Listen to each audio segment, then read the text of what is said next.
Si pour Emmanuel les contes de Rabbi Nachman, la princesse disparue, on est encore dans la charnière entre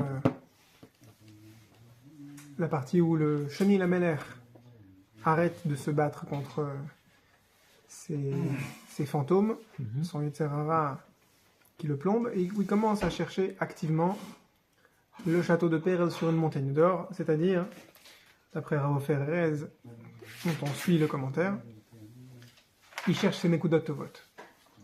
Il se bat pas contre, il se bat pour, en résumé. Et on avait donc amorcé ce commentaire, cette application de la Torah Azamra, la Torah 282, au conte de Rabbeinu.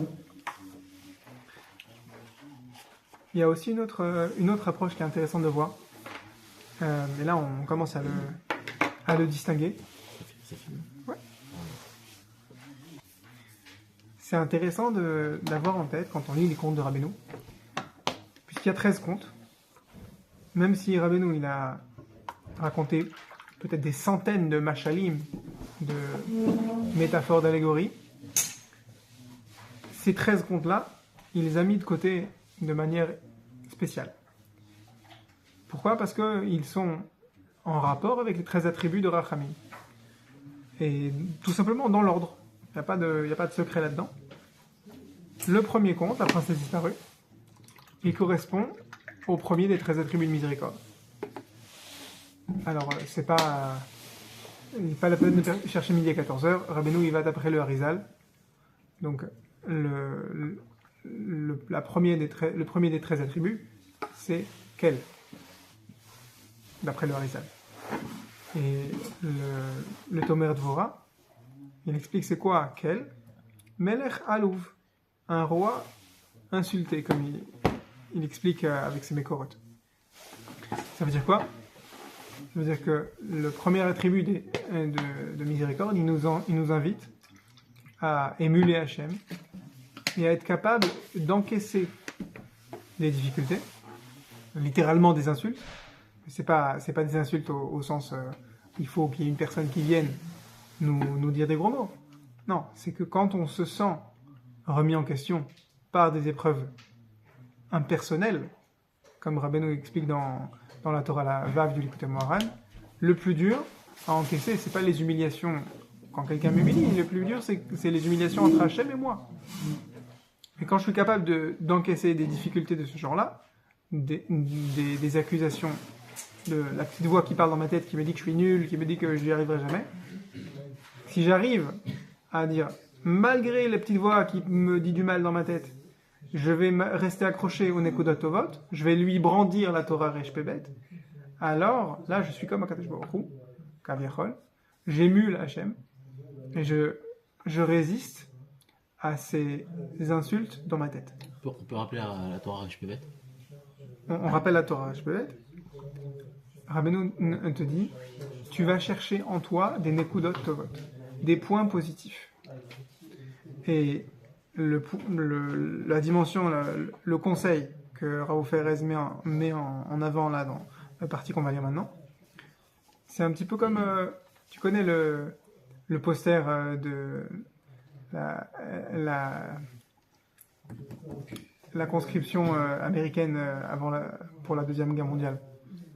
L'oncle Sam, il pointe comme ça vers toi et te dit « L'armée américaine a besoin de toi. Oui. » Alors là c'est pareil. Rabbeinu, il te dit « Hachem, il a besoin de toi. » Pour faire quel job ? Pour être soldat ? Pour être juge ? Pour juger qui ? Toi-même. Mais pour te juger positivement. C'est ça ton job. Ton tafkid, pour parler en termes militaires. Ta mission, c'est de te juger positivement. Alors, c'est quoi le match ? Alors, dans la première partie du conte, il se battait contre des obstacles.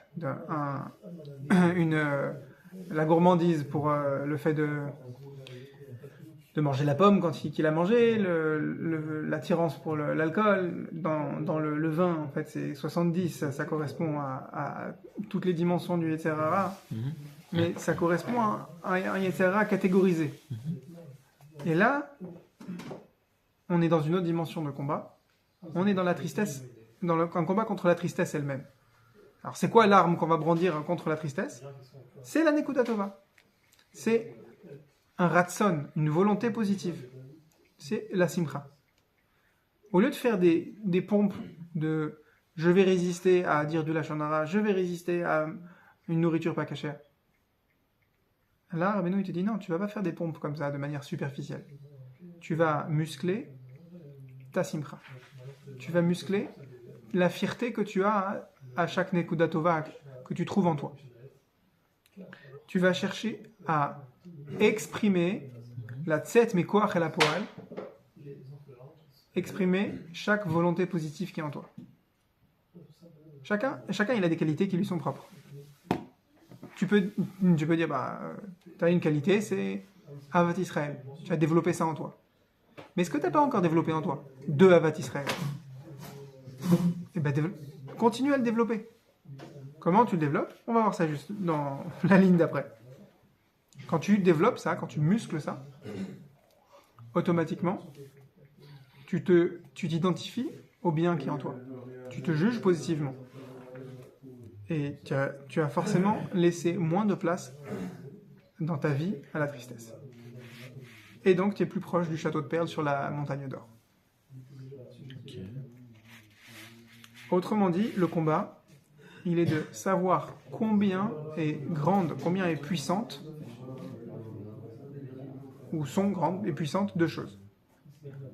A, la force du ratson, la force de la volonté. Souvent, Breslev est accusé d'être une Torah pour les faibles, une Torah pour les planeurs, pour les gens qui ne se projettent pas vers des responsabilités, vers un engagement. Et c'est là, dans la Torah Resh Pebet, justement, on te dit non, c'est justement l'inverse. C'est que Rabbeinu, il veut que tu t'engages même à te battre contre ton monde, à purifier ton monde intérieur. Et automatiquement, quand tu vas avoir un monde intérieur qui sera propre il n'y aura pas de place à la tristesse, tu vas éradiquer la tristesse de ton cœur, alors automatiquement ta vie va changer. Et ça, c'est une grosse responsabilité. Ah, mais ça se voit pas de l'extérieur. Au début, ça se voit pas de l'extérieur, effectivement. Comment tu éradiques la tristesse? On y vient.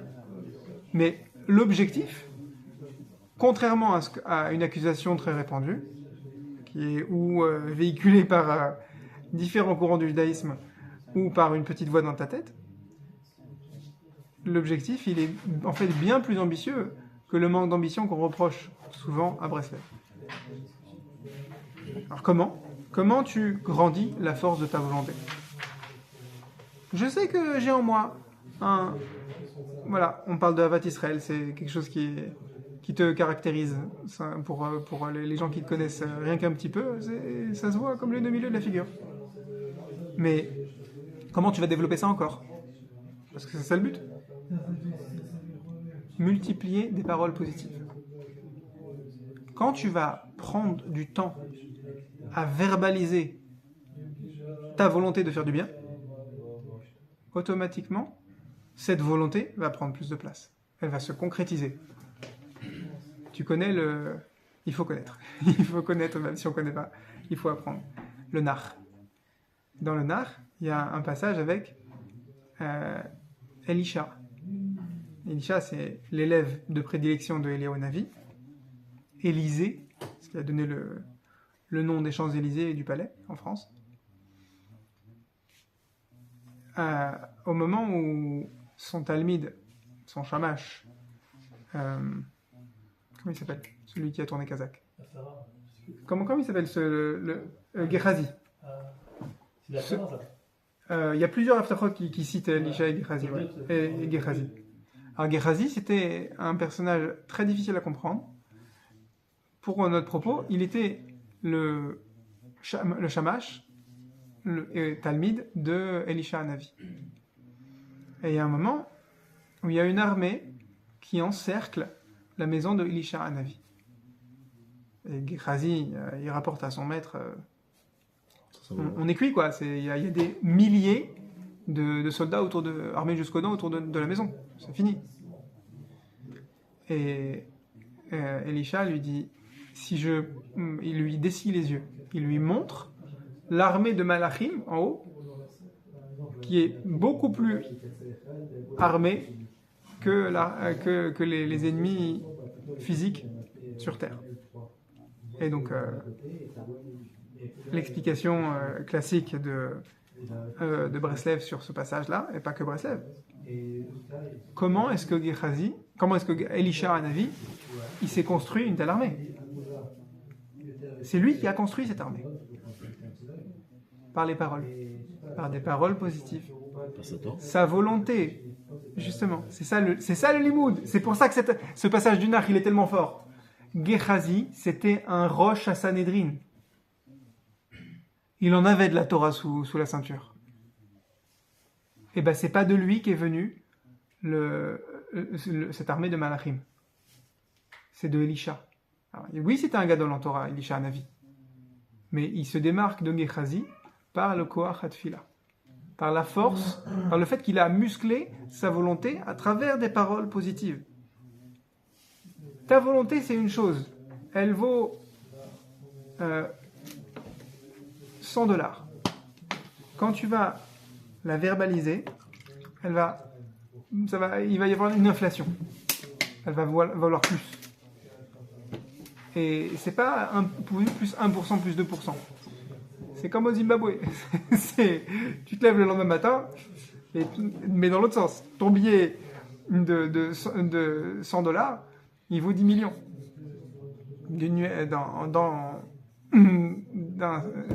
En une nuit. Quand tu multiplies les paroles positives, ta volonté qui a été exprimée par ces paroles positives, elle prend de la valeur de manière exponentielle. Et comme ça, tu te bats, tu te renforces, tu te muscles, et tu es plus capable. C'est pas que tu es plus capable, tu as conquis du territoire que la tristesse pouvait habiter dans ton cœur. Tu l'as reconquis. En anglais, tu l'as reclaim it, tu l'as acquis à nouveau. Et le deuxième volet, qu'expliquera Rav Erez, c'est la méthode de renforcement. Combien tu es fier de tes Nekudat Tovot. C'est-à-dire, sache que le premier volet, c'est plus tu parles de la volonté qui est bien, qui est positive qui est en toi, plus elle va grandir. Deuxième volet, être content de tes Nekudat Tovot. Ok? Ça se passe dans le cœur. Tu peux parler, mais au-delà de combien tu vas parler et de l'éloquence que tu vas déployer, il y a combien de simcha tu vas déverser dans ton cœur pour chaque Nekuda Tova. Je ne sais pas si tu as vu la définition de l'argent virtuel, le Bitcoin. Il y a un concept intéressant dans le Bitcoin. Ils mettent en avant, les vendeurs de Bitcoin, que c'est pas quelque chose où on peut tricher. Un Bitcoin, même si c'est quelque chose de virtuel, ce sont que des lignes de code, c'est quelque chose de fixe. On ne peut pas changer la valeur du Bitcoin. Donc, entre guillemets, sa quantité. Un Bitcoin, c'est un Bitcoin. Tu le coupes en deux, ça fait 2,5. Tu ne peux pas tricher avec. Après, sa valeur marchande, elle peut augmenter. Chaque Nekuda Tova qui est en toi, le fait que voilà, ce soir tu es venu à l'heure alors que moi je suis arrivé en retard. C'est quelques minutes de plus, tu les as mises à profit en faisant un Tikkun HaKlali. Alors déjà tu es arrivé à l'heure, même en avance. En avance. Tu t'es dit gagner pour gagner, je vais faire un Tikkun HaKlali. Que j'ai pas fait de la journée. Donc ça c'est entre guillemets un Bitcoin, c'est une valeur. Maintenant, ce qui n'est pas du tout déterminé, c'est la simcha que tu vas déverser dans ton cœur liée à cette Nekuda Tova. Et là, c'est open bar.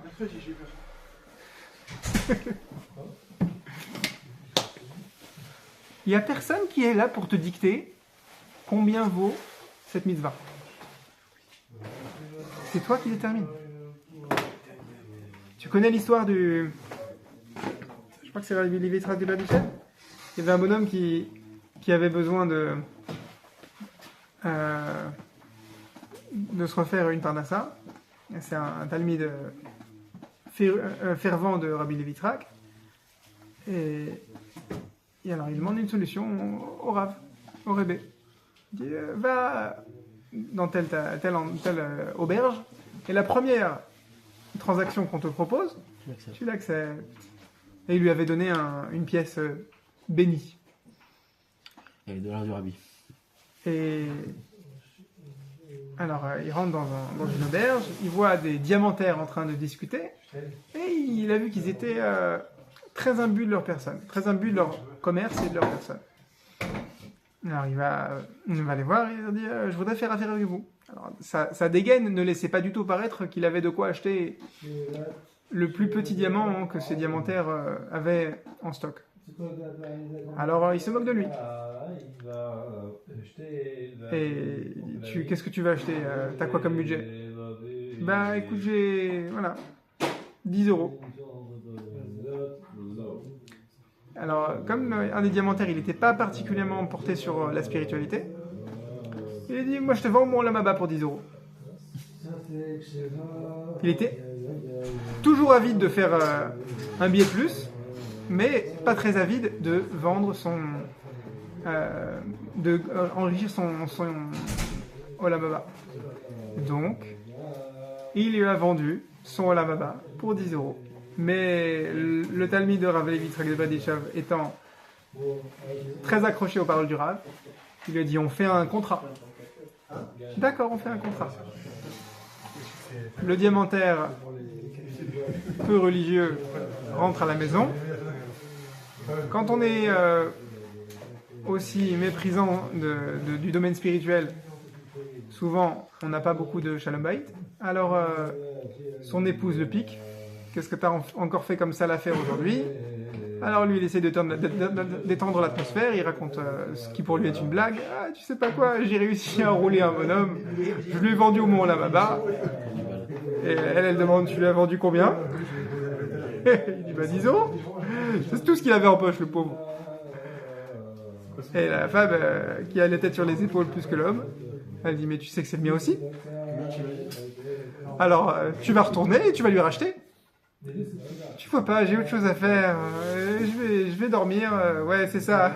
Maintenant que tu t'es bien rempli la panse, tu vas aller dormir. C'est ça. Tu retournes chez ça, lui, sinon je te divorce. Ah, bon, puisque tu me prends par les sentiments, il retourne. Je te rachète, si tu veux. Tiens, voilà tes 10 euros. Ah, non. Maintenant, le prix, c'est... Il avait un mariage à faire, donc il a dit le prix du mariage. 1000 roubles. Quoi? C'est de l'extorsion. Fin de l'histoire. Ils sont allés voir le Rabbi Levi Yitzhak de Berditchev, et le Rabbi Levi Yitzhak lui a dit, tu sais quoi? Sache que ton olamaba, il vaut le prix que tu es prêt à payer. Ton olamaba n'a pas de prix fixe. Quand on te jugera après 120 ans, personne dans le ciel ne dira « Voilà combien tu as de olamaba ». C'est toi-même, olamazé, avant 120 ans, qui, selon ce qu'il y a dans ton cœur, la simcha qu'il y a dans ton cœur, qui fixe la valeur de ton héritage spirituel. Mais ça se passe quand? Ça se passe quand tu accordes une valeur, tu accroches une étiquette de prix sur chaque mitzvah que tu as. Chaque nekuda tova que tu possèdes. C'est toi qui fixes le prix. Donc, plus tu te renforces à être besimcha de chaque nekuda tova, plus tu mets une claque, tu chasses la tristesse de ton cœur. Et tu comprends que c'est un domaine encore à part du fait de muscler ta volonté. Ce sont deux armes à utiliser, à déployer contre les Terrara en parallèle. C'est une épée et un arc.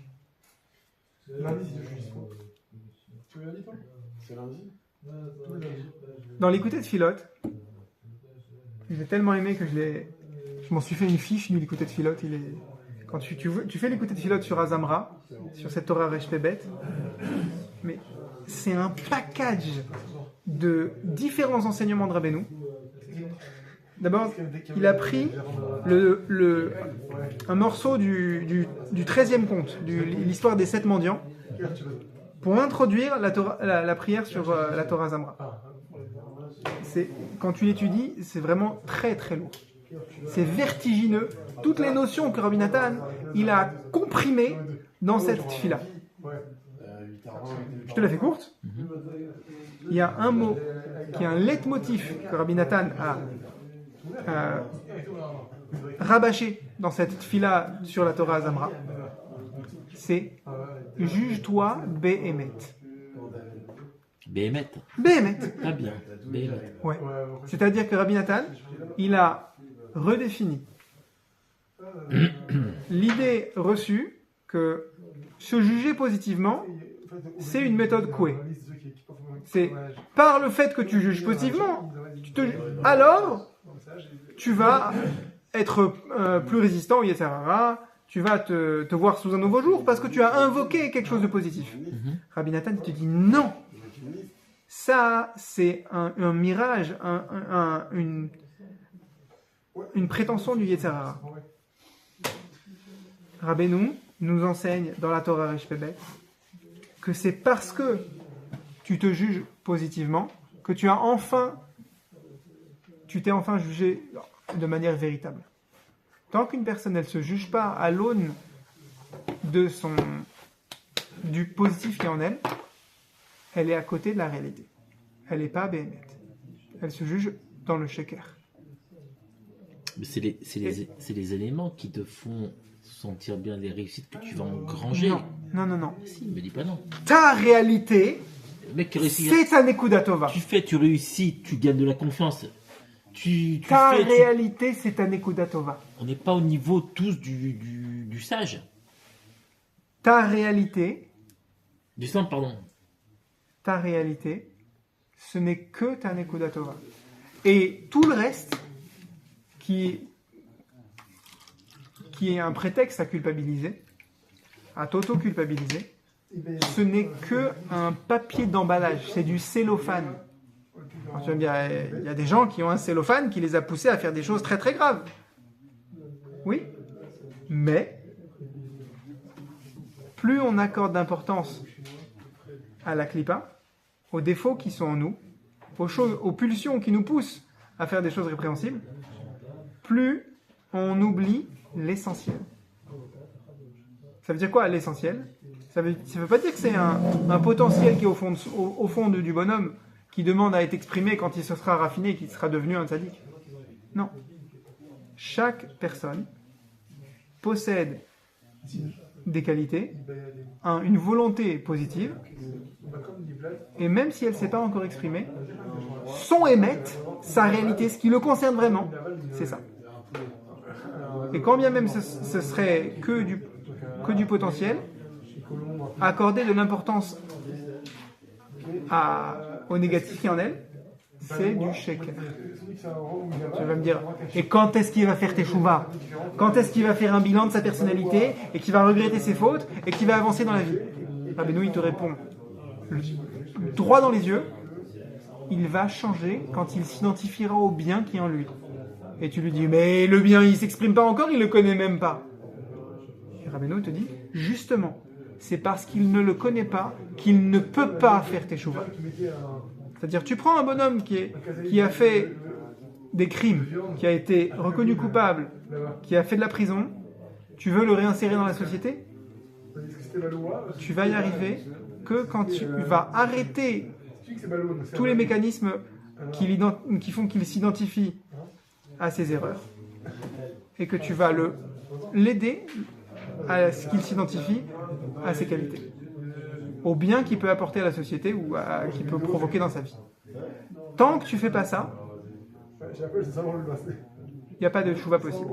Ce sera qu'une teshuva du bout des lèvres. Ce sera qu'une teshuva qui est appelée à s'effondrer. C'est comme c'est un bonhomme qui essaye d'arrêter la cigarette, mais qui continue à acheter des paquets et qui les garde à la maison. Comment tu veux qu'il arrête? Le paquet il est devant lui. Arrête. C'est pas vrai. Il n'est pas en train d'arrêter.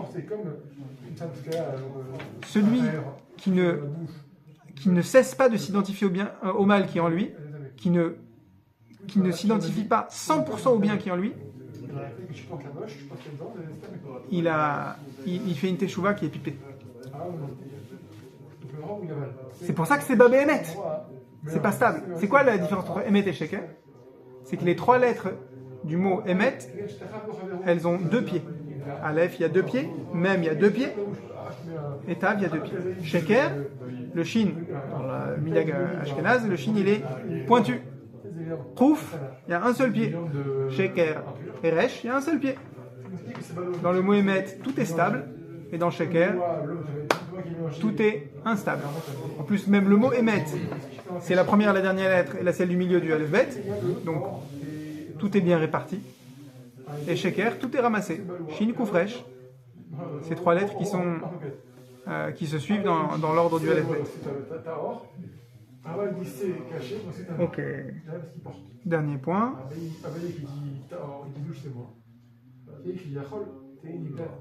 Encore, on avait déjà dit ça, mais ça fait que du bien de le répéter. Le texte avant Rabbeinu, le texte de référence sur la Teshuvah, alors il y avait le Rambam, Ilchot Teshuvah, mais celui qui est un peu plus riche de mots et en conseils techniques, c'est Sha'arei Teshuvah de Rabbeinu Yonah. Il a vécu juste après le Rambam. Et qui a écrit son Sha'arei Teshuvah justement en réponse à ce qu'il avait compris qui était une erreur de s'être attaqué au Rambam. Donc, il ressort de ce texte de Sha'arei Teshuvah du Rabbeinu Yonah qu'il faut être triste, il faut se sentir coupable pour nos fautes. Rabbeinu il dit non. Mechila, pour le kavod de Rabbeinu Yonah, on a mal compris Rabbeinu Yonah. L'autoculpabilité, c'est une erreur dans la teshuvah. Parce qu'elle est aux antipodes de ce qu'on est en train de dire, de s'identifier au bien qui est en soi. Quand on fait le vidouille, quand on tape sur sa poitrine, on ne s'identifie pas au mal qui est en soi. On est en train d'identifier une case à cocher, il faut s'en occuper. Comme si quelqu'un il dit il a de la fièvre, il va prendre un Doliprane. Il y a un symptôme à traiter. Mais l'essentiel, c'est pas ça. Ça, c'est qu'un symptôme. Le Icar, c'est juste que moi, je dois m'identifier au bien qui est en moi. C'est tout. C'est la bave du crapaud n'attend pas la blanche colombe. Nos fautes, c'est que la bave du crapaud.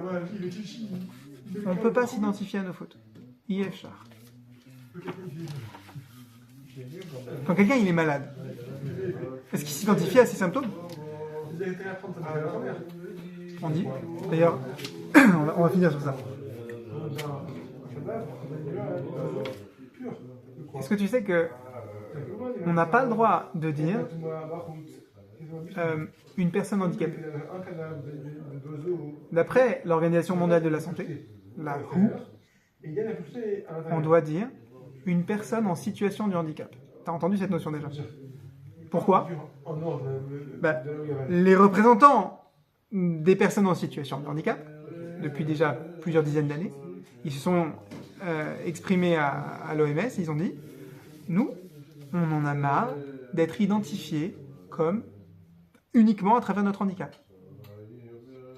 Si déjà une personne en situation de handicap, elle tape du poing sur la table auprès de l'OMS pour dire arrêtez de nous mettre dans une case juste à travers le prisme de notre handicap, Kol Sheken, qu'un juif, c'est une bêtise qu'il s'identifie à travers le prisme de sa faute. C'est-à-dire que quand tu es dire je suis handicapé, je suis en situation de handicap, c'est pas pareil. Non, parce que quand on dit une personne en situation de handicap, on a fait un chilouk, une séparation entre la personne et le handicap. Un juif, il doit faire pareil quand il est face à quelque chose qu'il veut corriger dans sa vie. C'est une faute. Il doit être mechalek, quand bien même il aurait commis un meurtre de volontaire. Il n'est pas un assassin. Il est un juif qui a une faute à régler. Il ne va pas le faire ressusciter, le bonhomme. Oui, c'est vrai. Mais il ne faut surtout pas qu'il s'identifie à sa faute. Pourquoi ? On va conclure sur ça. Si quelqu'un il s'identifie à ses Nekudot Tovot, il fait honneur aux Nekudot Tovot qu'Hachem a mis en lui. Et Rabbi Nathan, dans l'Écouter à la Chot, il a une manière sans appel de le dire. Une Nekuda Tova qu'Hachem a mis en toi, c'est Bechinat Elokut. C'est de la divinité qu'Hachem a mis en toi. Tu es obligé, tu es chayav, noblesse oblige, comme on dit, de faire honneur au bien qu'Hachem il a mis en toi. Et tout le territoire de mon cœur que je vais allouer à ma tristesse, parce que je m'identifie à ma faute, c'est autant de territoire de mon cœur que je ne vais pas pouvoir utiliser pour faire honneur au Nekudot Tovot qu'Hachem il a mis en moi. Et ça, c'est un crime de lèse-majesté. Quand on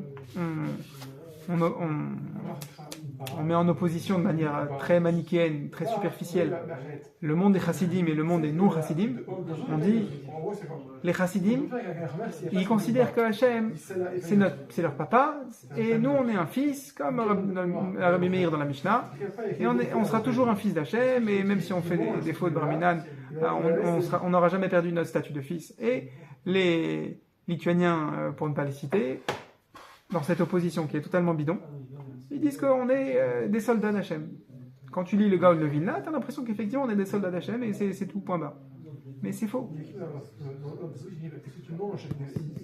Quand tu lis la Torah Zamra, Rabbeinu, il te met au pied du mur, il te dit t'as pas le droit, même dans ton cœur, d'avoir la moindre parcelle qui est dédiée à autre chose qu'être Bessimcha du bien qu'Hachem il a mis en toi.